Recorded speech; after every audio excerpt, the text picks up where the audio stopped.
Frog and Toad in The Story by Arnold Lobel. One day in summer, Frog was not feeling well. Toad said, "Frog, you are looking quite green."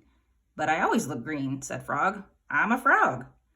"Today you look very green, even for a frog," said Toad. "Get into my bed and rest." Toad made Frog a cup of hot tea. Frog drank the tea, and then he said, "Tell me a story while I am resting." "All right," said Toad. "Let me think of a story to tell you." Toad thought and thought, but he could not think of a story to tell Frog. "I will go out on the front porch and walk up and down," said Toad. "Perhaps that will help me to think of a story."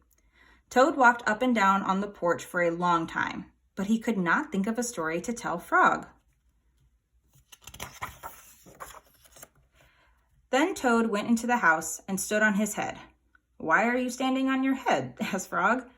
"I hope that if I stand on my head, it will help me to think of a story," said Toad. Toad stood on his head for a long time, but he could not think of a story to tell Frog. Then Toad poured a glass of water over his head. "Why are you pouring water over your head?" asked Frog. "I hope that if I pour water over my head, it will help me think of a story," said Toad. Toad poured many glasses of water over his head, but he could not think of a story to tell Frog. Then Toad began to bang his head against the wall. "Why are you banging your head against the wall?" asked Frog. "I hope that if I bang my head against the wall hard enough, it will help me to think of a story," said Toad. "I am feeling much better now, Toad," said Frog. "I do not think I need a story anymore." "Then you get out of bed and let me get into it," said Toad, "because now I feel terrible." Frog said, "Would you like me to tell you a story, Toad?" "Yes," said Toad, "if you know one." "Once upon a time," said Frog, "there were two good friends, a frog and a toad.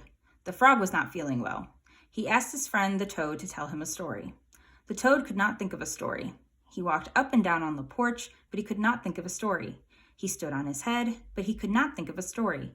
He poured water over his head, but he could not think of a story. He banged his head against the wall, but he still could not think of a story. Then the toad did not feel so well, and the frog was feeling better. So the toad went to bed, and the frog got up and told him a story." The end. "How was that, Toad?" said Frog. But the toad did not answer. He had fallen asleep.